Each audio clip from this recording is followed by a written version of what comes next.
தேவனே எனக்கு இரங்கும். மனுஷன் என்னை விழுங்க பார்க்கிறான். நாள்தோறும் போர் செய்து என்னை ஒடுக்குகிறான். என் சத்துருக்கள் நாள்தோறும் என்னை விழுங்க பார்க்கிறார்கள். உன்னதமானவரே, எனக்கு விரோதமாய் அகங்கரித்து போர் செய்கிறவர்கள் அநேகர். நான் பயப்படுகிற நாளில் உம்மை நம்புவேன். தேவனை முன்னிட்டு அவருடைய வார்த்தையை புகழுவேன். தேவனை நம்பியிருக்கிறேன், நான் பயப்படேன். மாம்சமானவன் எனக்கு என்ன செய்வான்? நித்தமும் என் வார்த்தைகளை புரட்டுகிறார்கள். எனக்கு தீங்கு செய்வதே அவர்கள் முழு எண்ணமாயிருக்கிறது. அவர்கள் ஏகமாய் கூடி பதிவிருக்கிறார்கள். என் பிராணனை வாங்க விரும்பி என் காலடிகளை தொடர்ந்து வருகிறார்கள். அவர்கள் தங்கள் அக்கிரமத்தினால் தப்புவார்களோ? தேவனே, கோபம் கொண்டு ஜனங்களை கீழே தள்ளும். என் அலைச்சல்களை தேவரீர் எண்ணி இருக்கிறீர்.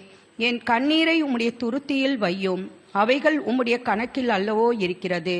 நான் உம்மை நோக்கி கூப்பிடும் நாளில் என் சத்துருக்கள் பின்னிட்டு திரும்புவார்கள். தேவன் என் பட்சத்தில் இருக்கிறார் என்பதை அறிவேன். தேவனை முன்னிட்டு அவருடைய வார்த்தையை புகழுவேன். கர்த்தரை முன்னிட்டு அவருடைய வார்த்தையை புகழுவேன். தேவனை நம்பி இருக்கிறேன், நான் பயப்படேன். மனுஷன் எனக்கு என்ன செய்வான்?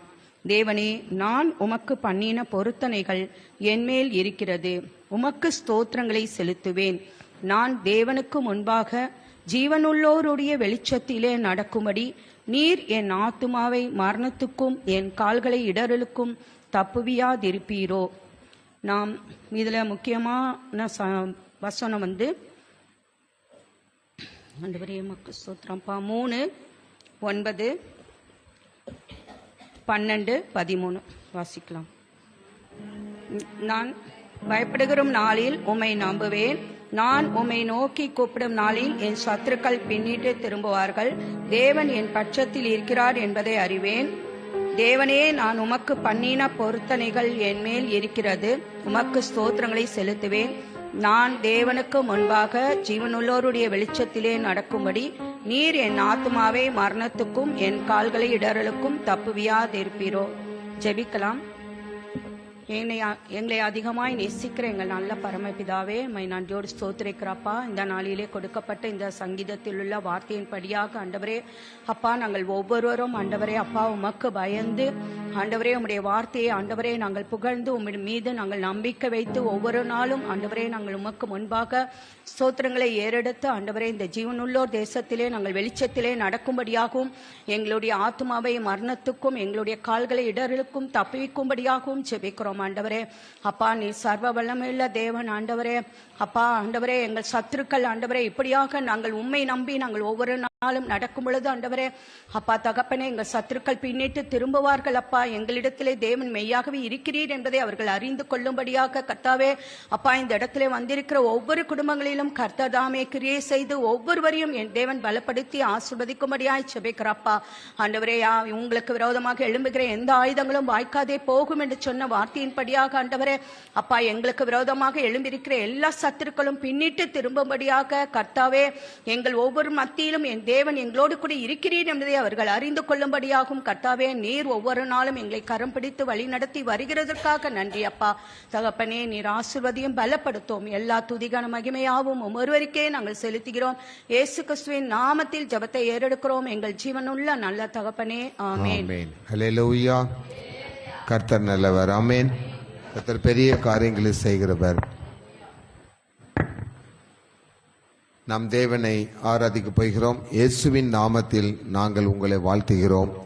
இங்கு வந்திருக்கிற உங்களையும் லைவ்ல பார்க்கிற ஒவ்வொரு குடும்பத்தாரையும் கர்த்தர் இந்த நாளிலே பலப்படுத்துவாராக, ஆசீர்வதிப்பாராக. நாம் இப்பொழுது தேவனை துதிப்பதற்கு முன்பதாக அவர் எப்படிப்பட்டவர் என்பதை மாத்திரம் ஒரே லைன்ல சொன்னா, நம் சிறுமையை கண்ணோக்கி பார்க்கிறவர். ஹல்லேலூயா. எல்லாரும் எழுந்து நிற்க போகிறோம். எழுந்து நாம் தேவனை துதிக்க போகிறோம். நம்முடைய சிறுமையை கண்ணோக்கி பார்த்து கொண்டிருக்கிறார். பிரியமானவர்களே, எந்தெந்த வகையிலெல்லாம் நீங்கள் இன்று சிறுமைப்படுத்தப்பட்டு கொண்டிருக்கிறீர்களோ அந்த காரியத்தை எல்லாம் இப்ப நீங்க உங்க மனசுல வச்சுக்கோங்க. எந்த காரியத்தில் நீங்கள் சிறுமைப்படுத்தப்படுகிறீர்களோ அந்த காரியத்தை கண்ணோக்கி பார்க்கிற கர்த்தர் அந்த சிறுமையிலிருந்து உங்களை உயர்த்த போகிறார். ஹல்லேலூயா. எந்த ஒரு காரியத்தினால் நீங்கள் அவமானப்பட்டு மனம் சோர்ந்து போய் இருக்கிறீர்களோ அந்த காரியத்தில் ஆண்டவர் உங்களை மேன்மையாக வைக்க போகிறார். எந்த காரியத்தை நீங்கள் பலமிழந்து ரொம்ப சோர்வாய் என்ன பண்ண முடியாமல் தவித்து கொண்டிருக்கிறீர்களோ அந்த தவிப்பின் காரியத்தை தேவன் இப்பொழுது பார்த்து அதிலிருந்து உங்களுக்கு விடுதலை கொடுக்க போகிறார். என் ஜனங்கள் இனி சிறுமைப்பட்டு போவதில்லை, நான் அவர்களை மகிமைப்படுத்துவேன். ஹல்லேலூயா, ஹல்லேலூயா. என் சிறுமையை கண்ணோக்கி பார்த்தவரே, என் எளிமையில் கை தூக்க வந்தவரே. உற்சாகமாய் நாம் படிக்க போகிறோம். கரங்களை தட்டி நாம் உற்சாகமாய் படிப்போம்.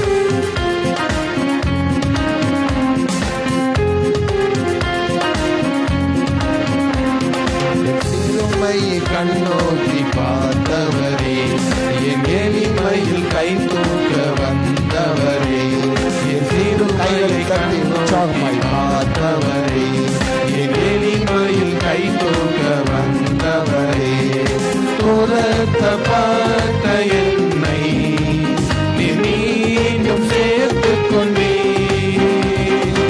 ஒதுக்கப்பட்ட என்னை பெரிய ஜாதியாய் மாற்றினே, மீளகாய் ரோகி என்னை காண்கின்ற தேவன் நீ, மீளகாய் ரோகி எங்கள் ஜீவநீரூற்று நீ, மீளகாய் ரோகி என்னை காண்கின்ற தேவன் நீ,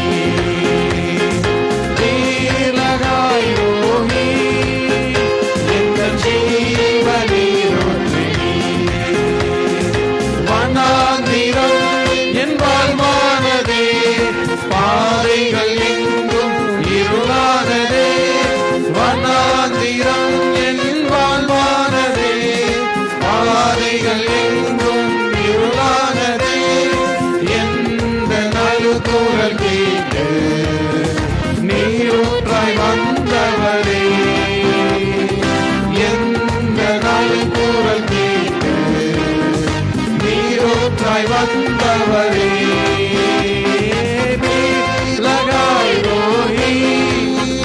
என்னை காண்கின்ற தேவன் நீ, மேலகாய் ரோகி எங்கள் ஜீவநீரூற்று நீ, மேலகாய் ரோகி என்னை காண்கின்ற தேவன் நீ, மேலகாய் ரோகி எங்கள் ஜீவநீரூற்று நீ, புறஜாதி என்னை தேடி வந்தீர், சுதந்திரவாளியை மாற்றிவிட்டீர், புறஜாதி என்னை தேடி வந்தீர், சுதந்திரவாளியை மாற்றிவிட்டீர், வாக்கு தத்தம் செய்து நீ சொன்னதை நிறைவேற்றினீர், வாக்கு தத்தம் செய்து சொன்னதை நிறைவேற்றினீர், மேலகாய் ரோகி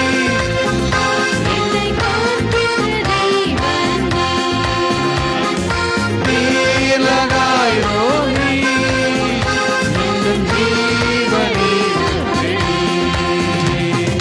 மேலகாய் ரோகி என்னை காண்கின்ற தேவன்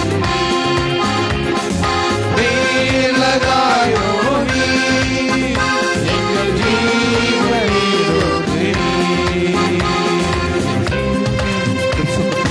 சகோதர சகோதரிகளே, நம்முடைய சிறுமை நேரத்தில் சிறுமையிலிருந்து தூக்கி எடுக்கிற ஆண்டவர், அவரை நாம் உண்மையாய் வணங்கி கிறிஸ்துவுக்குள் வாழும் பொழுது, கிறிஸ்துவுக்குள் வாழும் எனக்கு எப்போதும் வெற்றி உண்டு. ஹல்லேலூயா. தோல்வி என்பதே நம் வாழ்க்கையில வராது. என்னென்ன துன்பங்கள் வந்தாலும், அந்த பாடல் சொல்லுகிறது, என்னென்ன துன்பங்கள் வந்தாலும் நான் கலங்கிடவே மாட்டேன். எப்படி நான் கலங்கிட மாட்டேன்னா, நான் கிறிஸ்துவுக்குள் இருக்கிறபடியினால், நான் கிறிஸ்துவுக்குள் வாழ்கிறபடியினால், நான் எவ்வளவு சிறுமைப்படுத்தப்பட்டாலும், எவ்வளவு துன்பப்படுத்தப்பட்டாலும், எவ்வளவு வேதனைப்படுத்தப்பட்டாலும், என்னை எவ்வளவு அவமானமாக அவர்கள் பேசினாலும் சரி, நான் கலங்கிட மாட்டேன். அல்லேலூயா. நான் கலங்கிட மாட்டேன். ஏனென்றால் நான் கிறிஸ்துவுக்குள் வாழ்ந்து கொண்டிருக்கிறேன். நான் கிறிஸ்துவுக்குள் வாழ்ற எனக்கு எப்பொழுதும் வெற்றி உண்டு. என்னென்ன துன்பம் வந்தாலும், நீங்க அந்த வார்த்தையை சொல்லணும், என்னென்ன துன்பம் வந்தாலும் நிறைய துன்பங்கள் வந்து கொண்டே இருக்கிறது. பிள்ளைகளால் நெருக்கடி, பெற்றோரால் நெருக்கடி, உறவினர்களால் நெருக்கடி, என்னென்ன துன்பங்கள் வந்தாலும் இனிமேல் நீங்கள் கலங்க போவதில்லை. ஹல்லேலூயா. வெற்றி உள்ள ஆண்டவர் உங்களோடு இருக்கிறார். கிறிஸ்துவுக்குள் வாழும் எனக்கு எப்போதும் வெற்றி உண்டு. கிறிஸ்துவுக்குள் வாழும் எனக்கு எப்போதும் வெற்றி உண்டு. வெற்றி உண்டு, வெற்றி உண்டு, வெற்றி உண்டு. நமக்கு வெற்றி உண்டு, வெற்றி உண்டு, வெற்றி உண்டு. வெற்றி உண்டு, வெற்றி உண்டு, வெற்றி உண்டு. நமக்கு வெற்றி உண்டு, வெற்றி உண்டு, வெற்றி உண்டு. என்ன துன்பம் வந்தாலும் நான் கலங்கிடவே மாட்டேன். என்ன துன்பம் வந்தாலும் நான் கலங்கிடவே மாட்டேன். யார் என்ன சொன்னாலும், யார் என்ன சொன்னாலும் நான் சோர்ந்து போக மாட்டேன். நான் சோர்ந்து போக மாட்டேன். கிறிஸ்துவுக்குள் வாழும் எனக்கு எப்போதும் வெற்றி உண்டு. கிறிஸ்துவுக்குள் வாழும் எனக்கு எப்போதும் வெற்றி உண்டு. வெற்றி உண்டு, வெற்றி உண்டு, வெற்றி உண்டு. எனக்கு வெற்றி உண்டு, வெற்றி உண்டு, வெற்றி உண்டு. வெற்றி உண்டு, வெற்றி உண்டு, வெற்றி உண்டு. நமக்கு வெற்றி உண்டு, வெற்றி உண்டு, வெற்றி உண்டு. வெற்றி உண்டு, வெற்றி உண்டு, வெற்றி உண்டு. எனக்கு வெற்றி உண்டு, வெற்றி உண்டு, வெற்றி உண்டு. வெற்றி உண்டு, வெற்றி உண்டு, வெற்றி உண்டு. நமக்கு வெற்றி உண்டு, வெற்றி உண்டு, வெற்றி உண்டு. கிறிஸ்துவுக்குள் வாழும் எனக்கு எப்போதும் வெற்றி உண்டு. கிறிஸ்துவுக்குள் வாழும் எனக்கு எப்போதும் வெற்றி உண்டு. நாம் கரங்களை தட்டி நாம் இயேசு நாமத்தை மகிமைப்படுத்துவோம். செய்திக்காக அருமையான மகள் ஸ்மைலி நேசமலர் சிறிய ஜெபத்தை ஏறெடுப்பாங்க. சின்ன செய்தி தான் இன்னைக்கு. சரியான நேரத்துக்கு நம்ம முடிச்சிருவோம். கர்த்தர் நம்மோடு இருக்கிறார், பெரிய காரியங்களை செய்வார். நாம் ஜெபிப்போம். ஸ்தோத்திரம் ராஜா, மன்னியோடு துதிக்கிறோம், ஸ்தோத்திரிக்கிறோம் தகப்பனே. அப்பா, இந்த அருமையான மாலை வேலைக்காக உமக்குடான கூட நன்றி செலுத்துகிறோம். அப்பா, இந்த செவ்வாய்க்கிழமை மாலை இல்லை அப்பா, ஒரு சிறிய கூட்டமாக அப்பா நீர் தெரிந்து கொண்டு ஆத்தமாக்களை நீர் கூட்டி சேர்த்ததுக்காக உமக்குடான கூட நன்றி செலுத்துகிறோம் ராஜா. அப்பா, இந்த நேரம் மட்டும் உண்மை துதிக்கும்படியாக அப்பா உமது பாடல்களை பாடி உண்மை ஆராதிக்கும்படியாக அப்பா நீர் தந்த பாக்கியத்துக்காக உமக்குடான கூட நன்றி செலுத்துகிறோம் ராஜா. அப்பா, இப்போது கூட அப்பா வரப்போகிற செய்தி நேரத்தை நம்முடைய கட்டில நாங்கள் ஒப்பு கொடுக்குற தகப்பனே. அப்பா, செய்தி கொடுக்குற மகனை நீங்கள் ஆசீர்வதிங்க அப்பா. அவங்க மூலமா நீங்கள் எங்களோட பேசுங்க தகப்பனே. அப்பா, வந்து ஒவ்வொருத்தருக்கும் ஏசப்பா அந்த வார்த்தைகள் ஒவ்வொன்றும் பிரயோஜனமா இருக்க உதவி செய்யுங்க ஏசப்பா. ஸ்தோத்திரம் ராஜா. அப்பா, வந்தவர்கள் என்ன அப்பா என்ன நிலைமையில என்ன சூழ்நிலைகள் வந்தாலும் அப்பா அவர்கள் எல்லாருடைய அப்பா இருதயத்தின் காயங்களும் அப்பா சுகமாக்கும் விதமாக அப்பா நீர் வார்த்தையை நீர் கொடுக்க போதுக்கு நமக்கு நன்றி செலுத்துகிறோம். அப்பா, நாங்கள் கேட்டு வார்த்தையின்படி நடக்கிறதுக்கு எங்களுக்கு பலன் கொடுக்க போதுக்கு நமக்கு நன்றி செலுத்துகிறோம் ராஜா. செய்தி வெளியும் மற்றும் இதமுள்ள நேரத்தையும் உடைய கருத்தில் ஒப்பு கொடுக்கிறோம். நேரே பொறுப்படுத்திக் கொள்ளும் வரை நடத்தும் மீட்பர் இயேசு கிறிஸ்துவின் ஜெபிக்கிறோம் ஜெல்ல பிதாவே, ஆமென். ஹல்லேலூயா, ஹல்லேலூயா. இயேசுவின் நாமத்தினாலே உங்களை நாங்கள் வாழ்த்துகிறோம். மணி 7:45 ஆயிடுச்சு. 8 மணி கரெக்டாக முடிக்கணும். சரியாக உங்களுக்கு நான் முடித்திருவேன். அதனால் நீங்கள் பயப்பட வேண்டாம். 145 சங்கீதம் 18 வசனத்தை எடுத்தவர்கள் ஒருவர் வாசிங்கள். 145 சங்கீதம் 18 வசனம். தம்மை நோக்கி கூப்பிடுகிற யாவருக்கும், உண்மையாய் தம்மை நோக்கி கூப்பிடுகிற யாவருக்கும் கர்த்தர் சமீபமாய் இருக்கிறார். ஒரு அல்லேலியா சொல்லலாமா? சத்தத்தை உயர்த்தி நாம் அல்லேலியா சொல்லலாமா? கர்த்தர் சமீபமாய் இருக்கிறார். உங்க பக்கத்துல, உங்களுக்கு முன்னாடி, உங்க லெப்ட் ஹேண்ட் சைட்ல, உங்க ரைட் ஹேண்ட் சைட்ல, உங்க குடும்பத்துல, உங்க அறையில, உங்க படுக்கை அறையில, நீங்க தங்குற இடங்கள்ல, நீங்க சாப்பிடுற இடத்துல, நீங்க நடமாடுகிற எல்லா இடத்திலையும் கர்த்தர் உங்களுக்கு சமீபமாக இருக்கிறார். ஹல்லேலூயா. கூப்பிட்ட உடனே பதில் கொடுக்கிற அந்த அந்த அந்த அளவுக்கு நம்ம பக்கத்துல ஹலோ அப்படின்னு சொன்னா காது கேட்கிற மாதிரி, நம்ம கூப்பிட்ட உடனே இயேசுவே அப்படின்னு கூப்பிட்ட உடனே பதில் கொடுப்பதற்கு ஆண்டவர் நம் பக்கத்திலே என்ன செய்கிறாராம், இருக்கிறாரா. அதனால தான் எரேமியா 33:3 ஆபத்து காலத்திலே என்னை நோக்கி என்ன செய், கூப்பிடு. உடனே அவர் என்ன செய்யறாரு, நான் உனக்கு மறுமொழி கொடுத்து. அந்த வசனத்தை எடுத்தவங்க வாசிங்க. என்னை நோக்கி கூப்பிடு, அப்பொழுது நான் உனக்கு உத்தரவு கொடுத்து, அப்பொழுது நான் உனக்கு உத்தரவு கொடுத்து, நீ அறியாததும் உனக்கு எட்டாததுமான பெரிய காரியங்களை உனக்கு அறிவிப்பேன். ஹல்லேலூயா. இன்னைக்கு ஒரு பெரிய காரியத்தை ஆண்டவர் உங்களுக்கு அறிவிக்க போகிறார். யாரெல்லாம் விசுவாசிக்கிறீங்க, யாரெல்லாம் நம்புறீங்க, இன்னைக்கு எனக்கு கிடைக்க போற, உங்களுக்கு கொடுக்க போற கர்த்தருடைய வார்த்தை உங்க வாழ்க்கையில் ஒரு பெரிய மாற்றத்தை உண்டு பண்ணும். ஆதியாகமத்தின் புஸ்தகம் 16ஆம் அதிகாரம் 8ஆம் வசனத்தை எடுத்தவர்கள் வாசிக்கலாம். ஆதியாகமம் 16ஆம் அதிகாரம் 8ஆம் வசனம். சாராயின் அடிமை பெண்ணாகிய ஆகாரே, எங்கே இருந்து வருகிறாய், எங்கே போகிறாய் என்று கேட்டார். போதும். ஆகாரை குறித்ததான வாழ்க்கையினுடைய சாராம்சங்கள் நமக்கு தெரியும். ஆபிரகாம் வீட்டுக்கு வேலைக்காரியா வந்த ஒரு அம்மா தான் அந்த பொண்ணு. ஆனால் இங்க சாராளுக்கு குழந்தை இல்லாதபடினால அவமானங்கள் தாங்காம எப்படினாலும் நமக்கு ஒரு குழந்தை எந்த ரூபத்திலேயாவது என்ன செய்யணும் வேணுங்கிறதுக்காக இந்த அடிமை பெண்ணை, அடிமையாக கொண்டு வரப்பட்ட இந்த ஆகாரை அவட்ட அப்ப நைஸா பேசி, என் கணவரோட நீ எனக்கு இதா இருன்னு சொல்லி என்ன பண்ணிட்டாங்க, அவளை சம்மதிக்க வச்சு ஆபிரகாமுக்கும் ஆகாருக்கும் இப்பொழுது குழந்தை என்ன செஞ்சிடுச்சு, உண்டாயிடுச்சு. குழந்தை உண்டான பிறகு என்ன நடக்குதுன்னா, அந்த குழந்தை உண்டான பிறகு ஆகாருக்கு தன்னுடைய அந்த மூத்த அம்மாவாகிய தன்னுடைய சகோதரிய சாராளை அற்பமாய் எண்ணினாள் அப்படின்னு சொல்லப்பட்டிருக்கு. அப்ப என்ன நடக்குன்னு, அந்த குடும்பத்தில் ஒரு பெரிய குழப்பம் உண்டாகுது. அந்த அம்மா போய் சொல்றாங்க ஆபிரகாம்கிட்ட, இவ ரொம்ப பிரச்சனை பண்றா, எனக்கு நான் இப்படி இருக்கிறனால, நான் பலவீனமா இருக்கனால, நான் குறைவுபட்டவளா இருக்கிறனால, நான் இல்லாதவளா இருக்கிறனால என் வாழ்க்கையில எனக்கு நிறைய கஷ்டம் அவள் மூலமாக வருகிறதுன்னு சொன்ன உடனே அவள் துரத்தி விடப்படுகிறாள். துரத்தி விடப்பட்ட அந்த வசனத்தை பாத்தீங்கன்னா, அங்க வசனம் சொல்லுகிறது, அந்த ஆதியாகமம் 16ஆம் அதிகாரம் 7ஆம் வசனத்தை வாசித்து பாருங்க. கர்த்தருடைய தூதனானவர் அவளை வனாந்தரத்திலே சூருக்கு போகிற வழியருகே நல்ல கவனிங்க, வனாந்தரத்திலே சூருக்கு போகிற வழியிலே இருக்கிற நீரூற்றண்டையில் கண்டான். இப்போ ஆகார் வனாந்தரத்துல என்ன செய்யல, இல்ல ஆகார் வனாந்தரத்துல இருந்தாலா, நீரூற்று பக்கத்துல இருக்கிறாளா? நீரூற்று பக்கத்துல இருக்கிறான். நம்ம அநேகர் சொல்றோம் அவள் வனாந்தரத்துல ஆண்டவர் அவளுக்கு உதவி செஞ்சார். இல்ல, அவ வனாந்தரத்துக்கு பக்கத்துல இருக்கிற நீரூற்று பக்கத்துல தான் என்ன செய்கிறா, இருக்கிறா. இன்னைக்கு தரிசனமா ஒரு வார்த்தை உங்களுக்கு சொல்றேன், என் வாழ்க்கை வனாந்தரமா இருக்குது அப்படின்னு சொல்லாதீங்க. உங்கள் பக்கத்தில் ஒரு நீரூற்று இருக்கிறது. அல்லேலூயா. அந்த நீரூற்று தான் கர்த்தராகிய இயேசு கிறிஸ்து.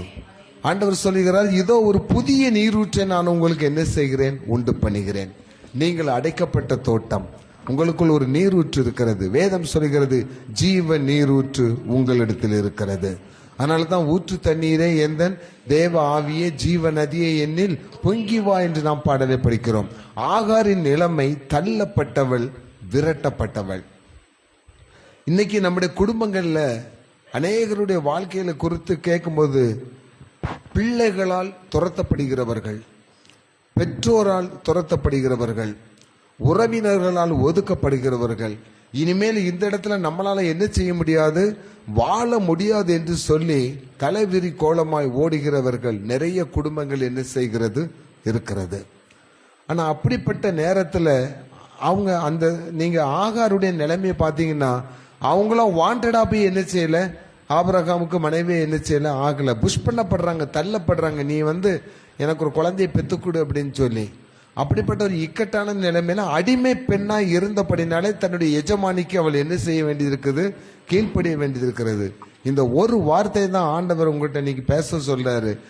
நான் அடிமைத்தனமாய் இருக்கிறபடினாலே எதற்கு நான் அடிமைப்பட்டிருக்கிறேனோ அதற்கு நான் கீழ்ப்படிய வேண்டிய சூழ்நிலை என்ன செய்கிறது, வந்து விடுகிறது.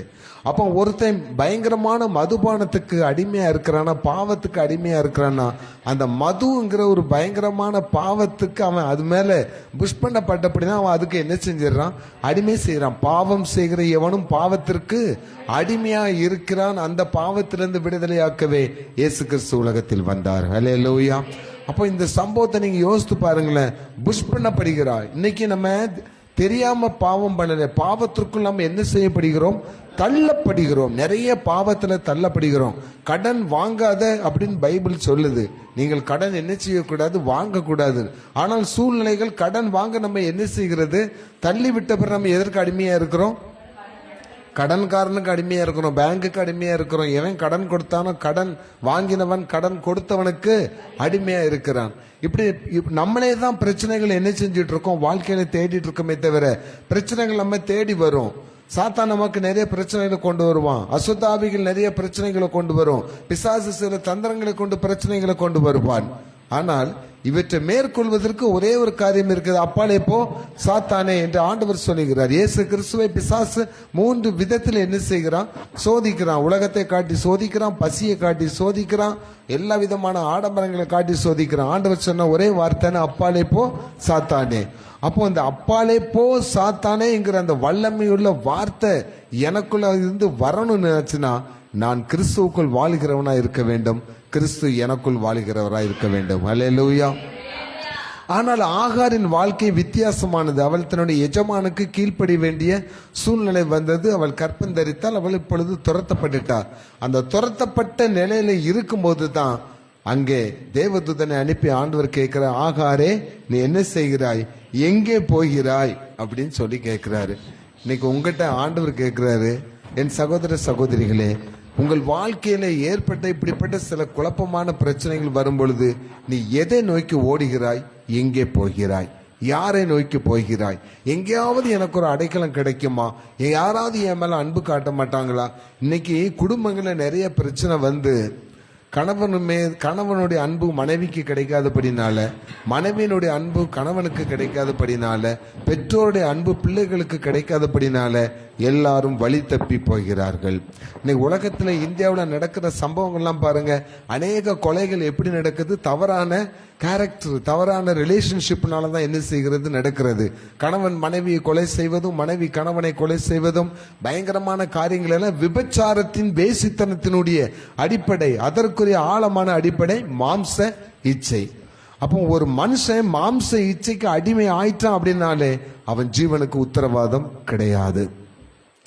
துணிகரமான பாவம் செய்யும் பொழுது, துணிந்து பாவம் செய்யும் பொழுது, இன்னைக்கு நிறைய இடத்துல பெற்றோர்களுக்கு எதிராக பிள்ளைகளும், பிள்ளைகளுக்கு எதிராக பெற்றோர்களும் என்ன செய்யறாங்க? இருக்கிறாங்க. நிறைய குடும்பங்கள் அப்படித்தான் இருக்கிறது. நிறைய கிறிஸ்தவ குடும்பங்களே அப்படித்தான் இருக்கிறது. அதுல இருந்து எந்த விதத்திலும் அவங்க ரிலீஸ் ஆகவே முடியல. கடைசி முடிவு எங்க வருதுன்னா, ஒன்னு கொலையில முடியும், இல்லாட்டி தற்கொலையில முடியும். இந்த 2 தான் பிசாசு. இந்த 2 தான் குறி வச்சிருப்பான். ஜீவனுக்கு தான் என்ன செய்வான்? குறி வச்சு இந்த ஜீவனை எடுப்பதற்கு ஒன்னு கொலைகாரனை மாற்றுவான், ஒன்னு கொலை செய்யப்படுவாய். கொலை செய்யப்பட்ட பிறகு கொலை செஞ்சவன் செத்து போறான், கொலை செய்தவன் எங்க இருக்கிறான்?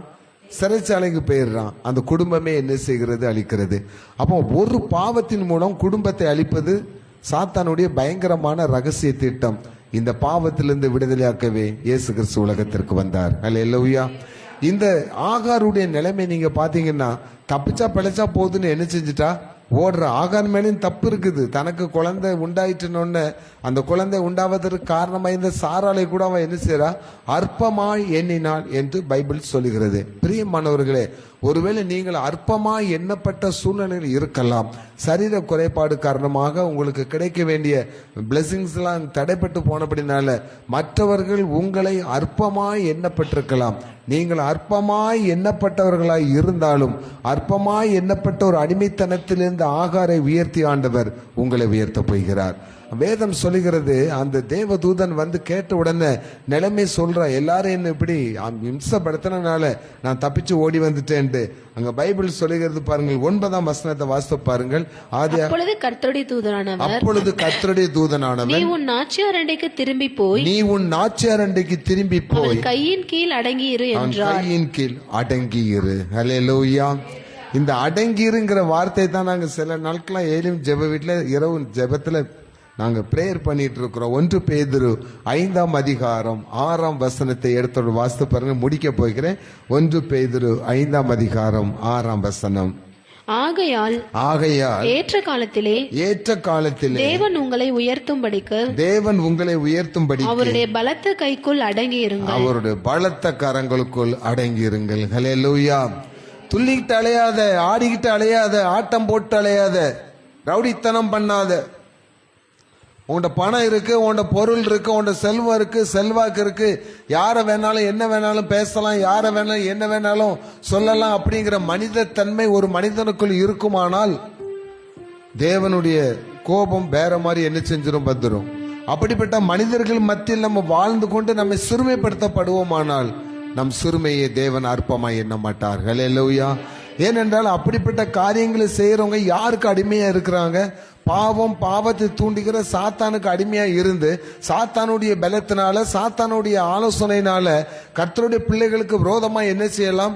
எழும்பக்கூடும். பெருங்கூட்டமாகவும் எழும்பலாம், தனி மனிதராகவும் எழும்பலாம். அதை பத்தி நம்ம கவலைப்படவே வேண்டியதில்லை. ஆண்டவர் சொல்றாரு, ஏற்ற காலத்தில் உங்களை என்ன செய்யும்படிக்கு, உயர்த்தும்படிக்கு. அப்போ ஒரு காலத்தை நமக்கு ஆண்டவர் என்ன செஞ்சிட்டாரு, வச்சுட்டாரு. காலம் ரெண்டு பேருக்கு இருக்குது. பாவிக்கும் ஒரு காலம் இருக்கிறது, நீதிமானுக்கும் ஒரு காலம் இருக்கிறது. நீதிமானுக்கு தான் ஆண்டவர் சொல்லுகிறார், ஏற்ற காலத்தில் நான் உன்னை உயர்த்தும்படிக்கு. கர்த்தர் நேர்த்தியான காரியங்களை ஏற்ற காலத்தில் என்ன செய்வாராம்? பிரசங்கத்தில் சொல்லப்பட்டிருக்கு. நேர்த்தியான காரியங்களை ஏற்ற காலத்தில் அவர் நமக்கு என்ன செய்கிறவர். அது வரைக்கும் உங்களை என்ன செய்ய மாட்டார், கைவிட மாட்டார். ஆகார ஆண்டவர் கைவிட்டுட்டாரா? நீ தவறான முறையில நீ குழந்தை உண்டாயிருக்கா அப்படின்னு சொல்லி துரத்துட்டாரா? இல்ல, அவன் மேல தப்பே கிடையவே கிடையாது. அப்ப அது பாட்டுக்கு அவங்க வேலையை தான் பார்த்துட்டு இருந்தாங்க. தவறு யார் மேல இருந்தது? சாராள் மேல தான் இருந்தது. சாராளுக்கு உண்மையிலே சாராளுடைய விசுவாசம் ரொம்ப மோசமான விசுவாசம். ஆபிரகாமுக்கு ஏற்கனவே அறிவிக்கப்பட்டிருக்கிறது, உன் சந்ததியை நான் என்ன செய்வேன், பெருக பண்ணுவேன், வானத்து நட்சத்திரங்கள் போல என்ன செய்வேன், பெருக பண்ணுவேன். சந்ததி பெருக்கத்தை குறித்து தான் ஒரு தரிசனம் சொல்லப்பட்டிருக்கிறது.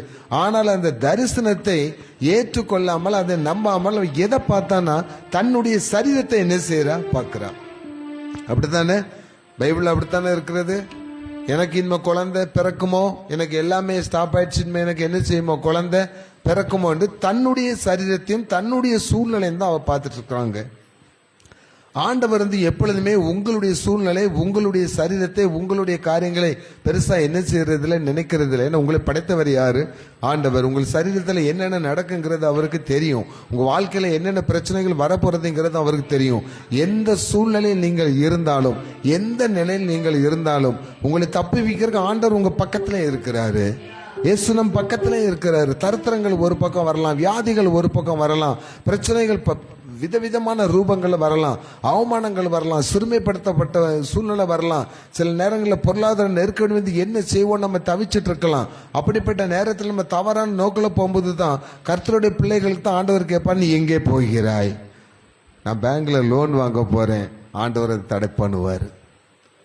கர்த்தருடைய பிள்ளைகளா இருந்தா கடன் வாங்குறதுக்கு ஆண்டவர் என்ன செய்ய மாட்டார், விட மாட்டார்.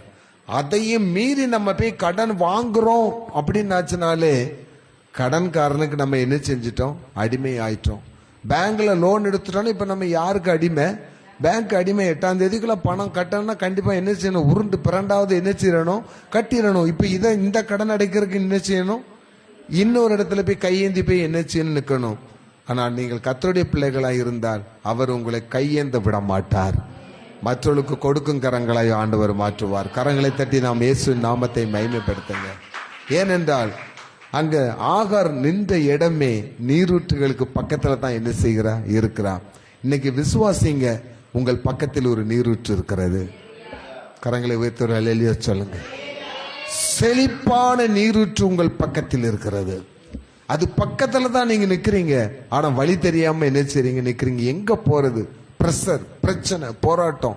எந்த பக்கமாவது தலை தெறிக்க என்ன செஞ்சிடலாமா, ஓடிடலாமா அப்படிங்கிற பிரச்சனை. ஆண்டவர் சொல்லுகிறார், ஆகாரே நீ எங்கே போகிறாய்? நீ எங்கும் போகாத, இருக்கிற இடத்துல என்ன செய், அடங்கிரு, அடங்கிரு. அப்போ ஆண்டவர் சொல்றாரு, உனக்கு எவ்வளவு பிரச்சனை, போராட்டம், கஷ்டம், துன்பம், அவமானம், நிந்த வந்தாலும் எந்த இடத்துல ஒன்னு ஆண்டவர் வாழ வச்சிருக்கிறாரோ அந்த இடத்துல நீ என்ன செஞ்சிரு, அடங்கியிரு. ஒரு காலம் வருகிறது, ஏற்ற காலம் வருகிறது. அந்த ஏற்ற காலத்திலே நான் உன்னை உயர்த்த போகிறேன். அல்லேலூயா. அந்த ஏற்ற காலம் இன்று வந்திருக்கிறது. இந்த ஏற்ற காலத்திலே ஆண்டவர் உங்களை உயர்த்த போகிறார். கடைசியாக 2வது பாருங்கள், யாத்திராகமம் 15ஆம் அதிகாரம் 22ஆம் வசனத்தை வாசித்து பாருங்க. யாத்திராகமம் பின்பு மோசே இஸ்ரவேல் ஜனங்களை சிவந்த சமுத்திரத்திலிருந்து பிரயாணப்படுத்தினான். அவர்கள் சூர் வனாந்திரத்துக்கு புறப்பட்டு போய் 3 நாள் வனாந்திரத்தில் தண்ணீர் கிடையாமல் நடந்தார்கள். அவர்கள் மாராவிலே வந்த பொழுது மாராவின் தண்ணீர் கசப்பாய் இருந்ததினால் அதை குடிக்க அவர்களுக்கு கூடாதிருந்தது. ஒருத்தி வாழ்க்கையை கசந்து போய் என்ன செஞ்சுட்டா, ஓடினா. ஆனா அந்த ஆகார ஆண்டவர் கைவிடல. அங்கதான் சொல்லப்பட்டிருக்க அந்த ஆகாருடைய சம்பவத்துல, நீர் என்னை காண்கிற தேவன் என்று சொல்லி லகாய் ரோகி என்று செய்தால் பெயரிட்டார். அப்போ இந்த இதுக்கு வர்றதுக்கு முன்னே அதனுடைய இது முடிவை சொல்லிடுறேன். எந்த சூழ்நிலை தப்பிச்சா பிழைச்சா நீங்க ஓடினாலும் நீங்க கர்த்தருடைய பிள்ளைகளா இருந்தா அவர் உங்களை காண்கிறவராய் இருக்கிறார். நீங்க எந்த பக்கம் தலை தெறிக்க கூட ஓடலாம். ஆனால் ஒரு காரியத்தை நினைச்சிருங்க, நீங்க கர்த்தருடைய பிள்ளைகளானால் நீங்க எப்படி போனாலும் எந்த பாதையில போனாலும் உங்களுக்காக ஒரு நீரூற்று இருக்கிறது. இன்னைக்கு அதை விசுவாசிங்க. எனக்கு எவ்வளவு கஷ்டம் வந்தாலும், எவ்வளவு நஷ்டம் வந்தாலும், எவ்வளவு பிரச்சனை வந்தாலும், எவ்வளவு போராட்டம் வந்தாலும், நான் இருப்பது எங்க இருக்கிறேன்? நீரூற்றுக்கு அருகிலே இருக்கிறேன். ஆகாருடைய சம்பவத்துல சூருக்கு போற வகையிலே நீரூற்றுகள் அருகே தான் என்ன செய்யற இருக்கிறா. அந்த நீரூற்று அது எப்பொழுதும் உங்களுக்கு செழிப்பை தருகிற நீரூற்று. அந்த நீரூற்று உங்கள் வாழ்க்கையிலும் வரப்போகிறது. அதை நீங்க நம்புங்க. ஆகார் வாழ்க்கையில அவள் பெரிய நீரூற்று, ஒரு சந்ததியை, ஒரு இஸ்லாமிய சந்ததியை ஆகார் மூலமா தான் என்ன செய்கிறது, உருவாகிறது. இங்க சொல்றாங்க பாருங்க, இஸ்ரவேல் ஜனங்கள் எகிப்து தேசத்திலிருந்து விடுதலையாகி வரும் பொழுது அவங்களும் அங்க ஒரு வனாந்தரத்துல தான் என்ன செய்யறாங்க, நிற்கிறாங்க. என்ன வனாந்தரம்னு வாசித்தீங்க? சூர் வனாந்தரத்துல நிற்கிறாங்க. குடிக்கிறதுக்கு தண்ணி கிடையாது. இப்ப நான் சொல்லதை கொஞ்சம் கரெக்டா லிசன் பண்ணி டக்குன்னு முடிச்சிருவேன். குடிக்கிறதுக்கு தண்ணி கிடையாது. என் தேவைகளை சந்திப்ப எந்த விதமான காரியமும் எனக்கு கிடையாது. என் குடும்ப வாழ்க்கையில் எனக்கு சுகம் எனக்கு கிடையாது. என் சரீரத்துல சுகம் கிடையாது. என் பிள்ளைகளுக்கு சுகம் கிடையாது. கிடையாது கிடையாது கிடையாதுங்கிற வார்த்தை என் வாழ்க்கையில் மகா பெரிய கசப்பையே என்ன செய்கிறது, ஒண்ணு பண்ணுகிறது. எனக்கு ஒரு வாழ்க்கை கிடைக்கும் நினைச்சேன், வாழ்க்கை கிடைச்சது. ஆனால் அந்த வாழ்க்கை எப்படி இருக்கிறது? மாறாவை போல கசப்பாக இருக்குது. சரியான கணவன் அமையல, சரியான மனைவி என்ன செய்யல, அமையல. சமீபத்தில் ஒரு சகோதரியை நான் சந்தித்து பேசிக் கொண்டிருந்தேன். இங்கதான் இருக்கிறாங்க, கோரம்பேட்ல தான் இருக்காங்க. அவங்க ரொம்ப நாள் என்ன பழக்கம் கிடையாது. அப்பப்ப பார்க்கும்போது அவங்க இந்து கூட வந்தான்.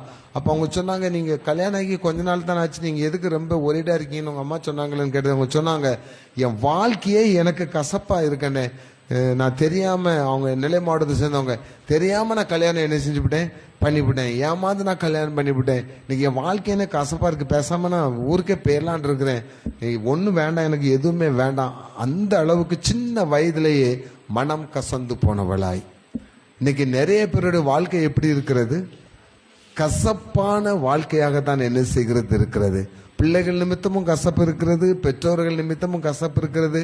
இது எல்லாட்ட காட்டிலும் நமக்கு ஏதாவது ஒரு சின்ன குறை இருந்தா கசப்பு கொடுக்கிறது யாரு தெரியுமா? சொந்தக்காரங்க தான் நமக்கு என்ன செய்வான், கசப்பான வார்த்தையை பேசுவான். நல்ல வார்த்தையை ஒரு நாள் என்ன செய்ய பேச மாட்டான். ஒன்னு நினைச்சிடுங்க, உங்களுக்கு சொந்தக்காரங்க எல்லாரும், உங்க உறவினர்கள் எல்லாரும் உங்களுக்கு விரோதமாக கசப்பான, யாரை நம்பி இந்த தண்ணி எனக்கு குடிச்ச தாகம் தீரும்னு போய் எடுத்து குடிக்கும் போது கசப்பா இருந்துச்சு, அதே மாதிரி நீங்க இவரை நம்பி அவரை நம்பி அங்க நம்பி போய் அவங்களுடைய காரியங்கள் எல்லாம் உங்களுக்கு கசப்பா இருக்குது அப்படின்னாச்சுன்னா ஆண்டவர் சொல்லுகிறார், நானே உன் பரிகாரியான கர்த்தர். அந்த கசப்பை அவர் மதுரமாக என்ன செய்வாராம், மாற்றுகிறார். வேப்ப மரம் இருக்குது, அது பழம் நல்ல இனிப்பா இருக்குமா? வேப்பங்காய் இனிப்பா இருக்குமா? வேப்பம் பட்டை இனிப்பா இருக்குமா? வேப்ப இலை இனிப்பா இருக்குமா? வேப்ப மரத்தினுடைய வேறு இனிப்பா இருக்குமா? ஆமாவா? ஃபுல்லாவே கசக்கும். வேப்ப மரமே ஒரு கசப்பு தான். ஆனா அதுதான் மூலிகையில பெரிய மருந்து. எதுதான்? அந்த வேப்ப மரம் தான். வேப்ப முத்துக்கு அவ்வளவு விலை என்ன செய்கிறது இருக்கிறது.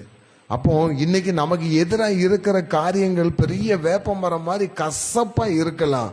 ஆனால் உங்கள் கசப்பை போக்குற, உங்கள் வியாதியை போக்குற மருந்தா தான் அது என்ன செய்ய போகிறது, பயன்பட போகிறது. எதுக்கு அப்படி சொல்றேன்னா, யாரெல்லாம் உங்க வாழ்க்கையில உங்களுக்கு ரோதமணிக்கு கசப்பா இருக்கிறாங்களோ அவங்கள வச்சுதான் உங்களுக்கு கசப்பே மாற போகிறது. அவங்கள வச்சுதான் உங்களுக்கு நன்மைகள் கிடைக்க போகிறது. அவங்கள வச்சுதான் உங்களுக்கு மகிழ்ச்சி கிடைக்க போகிறது. யாரெல்லாம் கசப்பா இருந்தாங்களோ அந்த கசப்பு நினைச்சு நீங்க என்ன செய்யாதீங்க, கவலைப்படாதீங்க. அந்த கசப்பை மாற்றுவதற்கு சொன்னார், சும்மா தான் சொன்னாரு. அந்த மரத்தை வெட்டி என்ன செய்ய உள்ள போடுன்னு சொன்னாரு. எந்த மரம்ன்றால பேர் இருக்குதா? இல்ல. அந்த மரத்தினுடைய தன்மை குறித்து சொல்லப்பட்டிருக்கிறதா? இல்ல. இந்த மரத்தை போட்டா தண்ணீர் உடனே இனிப்பா மாறிடும் அப்படின்னு மரத்துக்கு பேர் இருக்குதா? இல்ல. அருகில் உள்ள மரம், அந்த மரம் தான் கர்த்தராகிய இயேசு கிறிஸ்து. அவர் உங்கள் அருகில் இருக்கிறார். ஹல்லேலூயா. உங்களுடைய கசப்பை மாற்றுவதற்கு அதான் சொல்றாரு. இந்த கசப்பை எப்படி மாத்தனா ஆகாருக்கு சொன்னாரு, நீ திரும்பி போய் உன் வீட்டுக்குள்ள என்ன செய்ய, அடங்கி இங்க சொல்றாரு, இந்த மரத்தை என்ன செய்ய, வெட்டி போடு. அதோட நிறுத்தல, அங்க வசனம் சொல்லுது பாருங்க, 26ஆம் வசனத்தை வாசித்து, நீ உன் தேவனாகிய கர்த்தரின் சத்தத்தை கவனமாய் கேட்டு அவர் பார்வைக்கு செம்மையானவைகளை செய்து அவர் கட்டளைகளுக்கு செவி கொடுத்து அவருடைய நியமங்கள் யாவையும் கை கொண்டால் நான் எகிப்தியருக்கு வரப்பண்ணின வியாதிகளில் ஒன்றையும் உனக்கு வரப்பண்ணேன். நானே உன் பரிகாரியாகிய கர்த்தர். என் நியமங்களை நீ கை கொண்டால், என் வார்த்தைகளுக்கு நீ செவி கொடுத்தால், எந்த வியாதியும் நான் உனக்கு வரப்பண்ண விட மாட்டேன். எந்த கஷ்டமே நான் உனக்கு வரவிட மாட்டேன். எது வந்தாலும் அதுக்கு பரிகாரி யாரு தான்? ஆண்டவர் தான். அப்ப இன்னைக்கு நம்ம யோசிக்கணும் சிஸ்டர், நம்ம வனாந்தரத்துல இருக்கிறோம். நம்ம எதிர்பார்த்த காரியெல்லாம் நமக்கு ஆப்போசிட்டா என்ன செஞ்சிருது, மாறிடுது. அதனால நம்ம ரொம்ப துன்பப்பட்டு இருக்கோம், துயரத்துல இருக்கோம். யார் எனக்கு உதவி செய்வார் நான் பாக்கிறோம். அப்படித்தானே? ஒரு பைனான்ஸ்ல பாதிப்பு வந்தா யார் எனக்கு உதவி செய்வார்? சரீரத்துல ஒரு வியாதி வந்தா எந்த டாக்டர்? நல்ல டாக்டர். இப்படித்தானே நம்ம பார்த்து பார்த்து ஓடிட்டு இருக்கோம். ஆனா நமக்குள்ள ஒரு காரியம் இருக்குங்கிறத யாராவது நினைச்சு பாத்தீங்களா? இந்த வியாதிகளை மாற்றுகிற இயேசு எங்க இருக்கிறார்? எனக்குள்ள இருக்கிறார். என் பிரச்சனைகள் இந்த விடுதலை தேக்கிற இயேசு எங்க இருக்கிறார்? எனக்குள்ள இருக்கிறார். நம்ம சங்கீதத்துல வாசம், ஆண்டவரை என் கண்ணீர் எல்லாம் உம்முடைய துருத்தியில் அல்லவோ இருக்கிறது. நம் கண்ணீரை கணக்கு பார்க்கிற ஆண்டவர் நமக்குள் தான் இருக்கிறார். பைபிள் அழகா சொல்லுகிறது, அவர் மகிமை நம்பிக்கையாக என்ன செய்கிறார்? உங்களுக்குள் இருக்கிறார். கொரிந்தியர்ல சொல்லப்பட்டிருக்க, அவர் பலவீனராய் அல்ல வல்லவராய் உங்களுக்குள் இருக்கிறார். வேதம் சொல்லுகிறது, இருக்கிறவராகவே நான் உங்களுடனே என்ன செய்கிறேன், இருக்கிறேன். மோசையோடு இருந்தது போல நான் உங்களுடனே கூட இருக்கேன். எங்க போனாலும் நான் உங்களுடைய என்ன செய்வேன், வருவேன். நீ என்ன வெறுத்தாலும், நீ என்ன ஒதுக்கினாலும், நீ என்ன தள்ளி விட்டாலும், நான் எதற்காக இந்த உலகத்திற்கு வந்தேன், அந்த காரியம் நிறைவேறி முடிக்கும் வரை நான் உன்னுடனே கூட என்ன செய்வேன், வருவேன். நாம செஞ்ச பாவத்துக்கு ஆண்டவர் அதை சுமந்ததுக்கு காரணமே, நான் வந்ததே உன்னுடைய பாவங்களை எல்லாத்தையும் சுமக்கணும். அதுக்காகத்தான் நான் என்ன செய்தேன், வந்தேன். உன் பாவங்களை சுமந்து கொண்டே உனக்காக உயிரை கொடுத்தேன். மீண்டுமாய் நீயும் உன்னுடைய சந்ததியும் பாவத்தில் விழுந்து விடாதபடி நான் ஜீவனோடு மீண்டுமாய் வந்து உனக்குள் இருக்கிறேன். யாரெல்லாம் விசுவாசிக்கிறீங்க இயேசு எனக்குள் இருக்கிறார் என்று? இயேசு உங்களுக்குள் இருந்தாரானால் நீங்கள் பெரிய காரியத்தை செய்ய முடியும். அவர் சொல்ல, எல்லாத்துக்கும் நான் தான் பரிகாரம், பரிகாரி நான் தான், நீ வேற அதை தேடி என்ன செய்ய போகவே போகாத. அதனாலதான் ஆண்டவர் உத்தரவாதமா சொல்றாரு, அவர் நமக்கு பெலனும் அடைக்கலமும் மாத்திரமல்ல, வாதை உன் கூடாரத்தை என்ன செய்யாது, அணுகாது, பொல்லாப்பு உனக்கு நேரிடாது. ஒருவேளை நீங்க துயரத்திருக்கலாம், என்னைக்கு என் துயரம் மாற போகிறது, என்னைக்கு என் கஷ்டங்கள் மாற போகிறது, என்னைக்கு என்னுடைய வேதனைகள் மாற போகிறது, என் வாழ்க்கை எனக்கு கசப்பா இருக்கு, என்னுடைய கணவரை நினைச்சு எனக்கு கசப்பு, என் மனைவியை நினைச்சு எனக்கு கசப்பு, என் பிள்ளைகளை நினைச்சு எனக்கு கசப்பு, என்னோட பிசினஸ் நினைச்சு எனக்கு கசப்பு, என் வருமானத்துல எனக்கு கசப்பு அப்படின்னு சொல்லி இந்த கசப்பான காரியங்களை நினைச்சிட்டு துயரத்தோட இருக்கீங்களா? இன்னைக்கு ஆண்டவர் அந்த கசப்பை மாற்ற வல்லவராய் இருக்கிறார். என்று மாறும் எந்த துயரம், என் மனமும் ஏங்கை.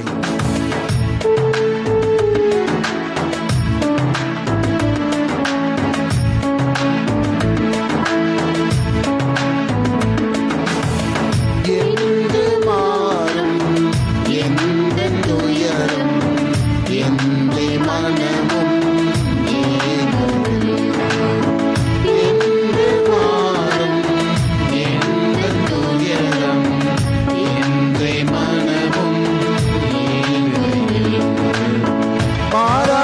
கசப்பை மதுரமாய் மாற்றி, மாறாவின் கசப்பை மதுரமாய் மாற்றி,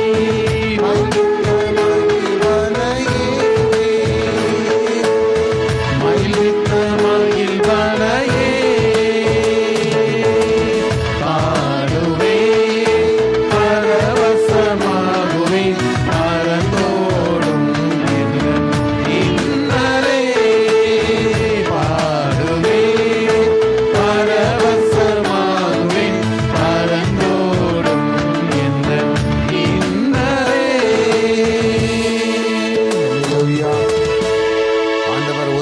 வார்த்தை தான் நீங்க சொல்லாருமா. இன்று உங்கள் தேவனாகிய கர்த்தருடைய சத்தத்திற்கு உண்மையாய் செவி கொடுத்து அவருடைய நியாயப்பிரமாணம் நடப்பதற்கு கவனமாய் இருப்பீர்களானால் உங்கள் வாழ்க்கையிலே கசப்புகளாய் மாற்றுவதற்கு அவரே பரிகாரி, இயேசுவே பரிகாரி. இன்னைக்கு என்னென்ன சூழ்நிலைங்க கசப்பான வாழ்க்கையில வந்திருக்கலாம். நிறைய காரியத்தை உங்கள்கிட்ட பேச முடியல, நேரம் இல்லை அப்படிங்கறனால.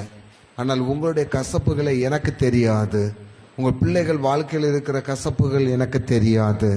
ஆனால் எல்லாவற்றையும் அறிந்திருக்கிறவர் ஆண்டவர்.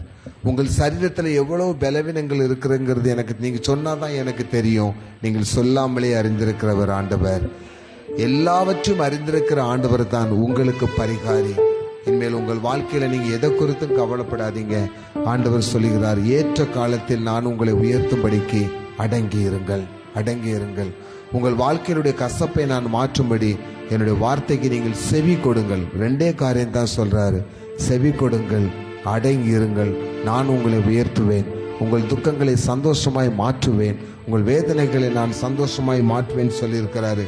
வெளிப்படுத்தல் 7ஆம் அதிகாரம் 16ஆம் வசனத்தையும் 17ஆம் வசனத்தையும் வாசித்து நாம் ஜெபிக்கும்படி எழுந்திருக்கலாம். வெளிப்படுத்தல் 7ஆம் அதிகாரம் 16, 17. இவர்கள் இனி பசி அடைவதும் இல்லை, இவர்கள் இனி, நான் சொல்றேன், நீங்கள் இனி பசி அடைவதும் இல்லை, இனி தாகம் அடைவதும் இல்லை, இனி தாகம் அடைவதும் இல்லை, வெயிலாவது வெயிலாவது உஷ்ணமாவது உஷ்ணமாவது இவர்கள் மேல் படுவதும் இல்லை, உங்கள் மேல் படுவதில்லை. சிங்காசனத்தின் மத்தியில் இருக்கிற சிங்காசனத்தின் மத்தியில் இருக்கிற ஆட்டுக்குட்டியானவரே, ஆட்டுக்குட்டியானவரே இவர்களை மேய்த்து உங்களை மேய்த்து உங்களை ஜீவ தண்ணீருள்ள ஜீவ தண்ணீருள்ள ஊற்றுகள் அண்டைக்கு நடத்துவார், ஊற்றுகள் அண்டைக்கு நடத்துவார். தேவன் தாமே இவர்களுடைய கண்ணீர் யாவையும் உங்கள் கண்ணீர் யாவற்றையும் துடைப்பார். அல்லேலூயா சொல்லுங்களேன், சத்தமா சொல்லுங்களேன். அல்லேலூயா. இந்த நிமிஷம் வரைக்கும் நீங்கள் கண்ணீரோடு இருந்திருப்பீர்களானால் ஆண்டவர் சொல்லுகிறார், தேவன் தாமே உங்கள் கண்ணீரை துடைப்பார். ஆமேன். அவரே உங்கள் பரிகாரியான கர்த்தர். ஆகாரே, நீ எங்கே போகிறாய்? ஆகாரே, நீ எதற்காக போகிறாய்? நீ எங்கும் போகாதே, உன் வீட்டிலே நீ அடங்கியிரு, நீ வீட்டிலே அடங்கியிரு.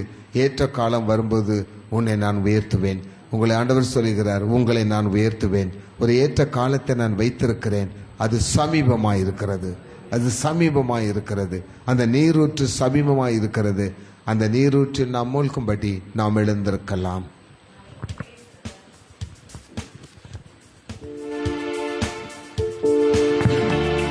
கர்த்தராகிய இயேசு கிறிஸ்து நம்மோடு இருக்கும் பொழுது நாம் எதற்கும் பயப்பட வேண்டிய அவசியமே இல்லை.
விசுவாசம் உனக்கிருந்தால் அந்த எரிகோவை தகர்த்திடலாம், அந்த எரிகோவை தகர்த்திடலாம். உன்னத தேவன் உன்னோடு இருக்க உள்ளமை கலங்காதே, உன்னத தேவன் உன்னுடன் இருக்க உள்ளமை கலங்காதே. அவர் மகா இரக்கமும் கிருபையும் நிறைந்த நல்ல ஆண்டவரே, உம்மை நாங்கள் நன்றியோடு துதிக்கிறோம், சோதரிக்கிறோம். அப்பா, ஆகாரே, நீ எங்கே போகிறாய்? எதற்காக நீ போகிறாய்? ஏன் கலங்கி கொண்டு செல்கிறாய்? கைவிடப்பட்ட நிலையில் நீ இருக்கிறாயோ? கைவிடப்பட்ட சூழ்நிலையில் இருக்கிறாயோ? உன் குடும்பம் உன்னை வெறுக்கிறதா? உன் பிள்ளைகள் உன்னை வெறுக்கிறார்களா? உன் கணவர் உன்னை வெறுக்கிறாரா? உன் மனைவி உனக்கு எதிராக இருக்கிறாளா? நான் எங்கே போவேன் கடவுளே? நான் என்ன செய்வேன் ஆண்டவரே? எனக்கு பிழைப்பதற்கும் வழி இல்லை, வாழ்வதற்கும் வழி இல்லை, என் குறைகளை எல்லாம் மாற்றுவதற்கும் வழி இல்லை, என் வாழ்க்கையெல்லாம் கசப்பாய் இருக்கிறது என்று சொல்லிக் கொண்டிருக்கிற, இதை கேட்டு கொண்டிருக்கிற, இதை பார்த்து கொண்டிருக்கிற, இந்த ஆராதனையில் கலந்து கொண்டிருக்கிற உங்களுக்கு தான் இந்த ஆண்டவர் சொல்லுகிறார், உங்கள் பிரச்சனைகள் எல்லாவற்றுக்கும் அவரே பரிகாரி. இயேசுவே பரிகாரி, இயேசுவே பரிகாரி. அந்த இயேசு நல்ல இயேசு. அவர் சொல்லுகிறார், ஆகாரை என்று ஆதரித்து அவள் சந்ததியை பெருக பண்ணின தேவன் உங்கள் குடும்பத்திலும் பெருக்கத்தை உண்டு பண்ண போகிறார். அன்று ஆகாரை அவளை தள்ளிவிடாமல் ஆண்டவர் நேசித்தார், அவளின் நிலைமை பார்த்து நேசித்தார். நீர் என்னை காண்கிற தேவன். ஆண்டவர் இன்று உங்களை காண்கிற தேவனாய் இருக்கிறார். உங்கள் கண்ணீரை அவர் காண்கிறார், உங்கள் வேதனைகளை காண்கிறார், உங்கள் அங்கலாய்ப்பை காண்கிறார், உங்கள் பிரச்சனைகளை காண்கிறார், உங்களுடைய சரீரத்தை அவர் காண்கிறார், சரீரத்தில் உள்ள வியாதிகளை அவர் காண்கிறார். எந்தெந்த சூழ்நிலையில் உங்கள் பிள்ளைகள், நீங்கள் எல்லாருமே எதினால் நீங்கள் பாதிக்கப்பட்டீர்களோ ஆண்டவர் சொல்லுகிறார், அதற்கு பரிகாரி நானே. ஆண்டவரே உங்களுக்கு பரிகாரியான கர்த்தர். அவரை நீங்கள் முற்றிலுமாய் நம்புங்க. இயேசுவே, உம்மை நம்பி வந்திருக்கிற இந்த அருமையான ஜனங்களை ஒரு விசை கண்ணோக்கி பாரும். ஆகாரின் மீது கண்ணோக்கமாய் இருந்த தேவன் நீர் இவர்களை காண்கிற தேவனாக மாற்றுங்க. ஒவ்வொரு குடும்பத்திலும் இருக்கிற கசப்புகளை மாற்றுங்க, வெறுப்புகளை மாற்றுங்க. எங்கள் மீது தனிப்பட்ட முறையிலே கசப்புகளை வைத்திருக்கிற ஒவ்வொருவரும் ஆண்டவரே, அந்த கசப்புகளை எல்லாம் மாற்றி அது மதுரமான வாழ்க்கையாக நீர் எங்களுக்கு மாற்றி கொடுக்க வேண்டுமா ஜெபிக்கிறோம். தண்ணீர் இல்லாத குழியில் தாகத்தோடு அடைப்பட்டிருக்கிற உங்களை உங்களுடைய இரத்தத்தினாலே, உடன்படிக்கையின் இரத்தத்தினாலே விடுதலையாக்கி இரட்டிப்பான நன்மைகளை தருவேன், அதை இன்றே தருவேன் நீங்கள் என்று ஆண்டவர் சொல்லுகிறார். நம்பிக்கையுள்ள சிறைகளே, அரணுக்கு திரும்புங்கள், கர்த்தரிடத்தில் திரும்புங்கள், இயேசுவினிடத்தில் திரும்புங்கள், இரட்டிப்பான நன்மைகளை பெற்றுக் கொள்வீர்கள். இயேசு அவிதமாய் சொல்லுகிறார், அதுக்கு கேரண்டி கொடுக்கிறார். நானே அதற்கு பரிகாரி, நானே அதை செய்ய போகிறவன், நானே இதை மாற்றப் போகிறவன். உங்கள் சூழ்நிலைகள் மாறும், உங்கள் கஷ்டங்கள் மாறும், உங்கள் வேதனைகள் மாறும், உங்கள் கடன் பிரச்சனைகள் மாறும், உங்கள் கண்ணீர் மாறும், உங்கள் வியாதிகள் மாறும். ஆண்டவர் சொல்லுகிறார், தேவன் தாமே உங்கள் கண்ணீரை துடைப்பார். கர்த்தர் உங்கள் கண்ணீரை துடைக்கிற தேவனாய் இருக்கிறார். ஆண்டவரே, இந்த நாளிலே பிரசவத்துக்காக காத்திருக்கிற எமிமாவுக்காக நாங்கள் ஜெபிக்கிறோம். அப்பா, அப்படி பிரியாவுக்காக நாங்கள் ஜெபிக்கிறோம். கர்த்தர் இந்த பிள்ளைகளுக்கு சுக பிரசவத்தை கட்டளையிடுவீராக. இன்னும் வியாதினால் பாதிக்கப்பட்டு மருத்துவமனைகளிலே மற்ற வீடுகளில் இருக்கிற, இப்பொழுது வீடுகளிலே தங்கள் கஷ்டத்தை நினைத்து யார் எனக்கு உதவி செய்வார் என்று காத்திருக்கிற மக்களுக்கு கர்த்தர் உதவி செய்வீராக. கண்ணீரோடு இருக்கிற மக்கள் கண்ணீரை துடைப்பேன் என்று சொல்லியிருக்கிறீங்க. அப்பா, தேவன் தாமே இவர்கள் கண்ணீரை துடைப்பதற்காக சோதரன். எங்களோடு இந்த ஊழியத்தில் கலந்து கொண்டிருக்கிற ஒவ்வொரு குடும்பத்தையும் ஆசீர்வதிங்க. கீபோர்டு வாசிக்கிற மகளை கர்த்தர் ஆசீர்வதிங்க. கர்த்தருக்கென்று தங்களை தியாகமே அர்ப்பணித்திருக்கிற இந்த குடும்பங்கள் கர்த்தரால் உயர்த்தப்படுவதாக. ஜெப வேலைகளில் எங்களோடு எல்லா ஜெபங்களிலும் கலந்து கொள்கிற இந்த அன்புக்குரிய குடும்பங்கள், ஒவ்வொரு குடும்பங்களும் கர்த்தரால் ஆசீர்வதிக்கப்படுவார்களாக. கர்த்தராகிய ஆண்டவர் உங்களை ஆசீர்வதிப்பாராக. ஏற்ற காலத்தில் எல்லாவற்றையும் நேர்த்தியாய் உங்களுக்கு செய்து உங்கள் குடும்பத்தை மகிழ்விப்பாராக. எந்த சூழ்நிலையும் உங்களுக்கு பாதிப்பை உண்டு பண்ணாது. கர்த்தர் உங்களை பாதுகாத்துக் கொள்வார். பயப்படாதீர்கள் என்று ஆண்டவர் சொல்கிறார். பயப்படாதீர்கள், நீங்கள் திடன் கொள்ளுங்கள், உலகத்தை நான் ஜெயித்தேன். உலகத்திலே உங்களுக்கு அநேக உபத்திரங்கள் உண்டு, ஆனாலும் திடன் கொள்ளுங்கள். அந்த உபத்திரத்தை கொடுக்கிற உலகத்தை நான் ஜெயித்தேன். ஆண்டவரால் ஜெயிக்கப்பட்ட உலகத்திற்கு ஆண்டவர் உங்களை வைப்பார். ஜெயமோ கர்த்தரால் வரும். ஆசீர்வதியும். இயேசுவின் நாமத்தில் ஜெபிக்கிறோம் பிதாவே. ஆமேன் ஆமேன். நம்முடைய கர்த்தராகிய இயேசு கிறிஸ்துவினுடைய கிருபையும் பிதாவாகிய தேவனுடைய அன்பும் சகல பரிசுத்தவான்களுடைய ஐக்கியமும் இப்பொழுதும் எப்பொழுதும் சதா காலங்களிலும் உங்களோடு இருப்பதாக. எல்லாம் சேர்ந்து சொல்லுவோமா? என் ஆத்துமாவே கர்த்தரை சோத்திரி, என் முழுவதுமே பரிசுத்த நாமத்தை சோத்திரி. என் ஆத்துமாவே கர்த்தரை சோத்திரி, கர்த்தர் செய்த சகல உபகாரங்களையும் மறவாதே. ஆமேன் ஆமேன்.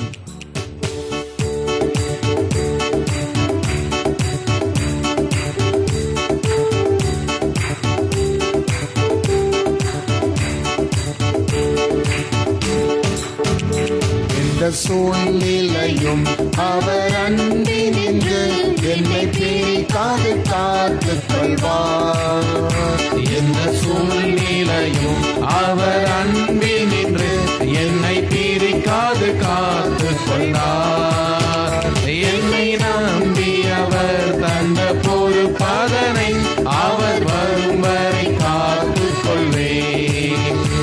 என்னை நம்பி அவர் தந்த பொறுப்பதனை அவர் வரும் வரை காத்துக் கொள்வேன்.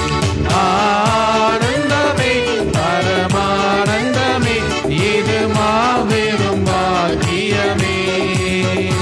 ஆனந்தமே பரமானந்தமே இது மாபெரும் பாக்கியமே. இந்த பார்தலத்தின் சொந்தக்காரர் எந்த உள்ளத்தில் சொந்தமானார். இந்த பார்தலத்தின் சொந்தக்காரர் எந்த உள்ளத்தில் சொந்தமானார். அல்லேலூயா.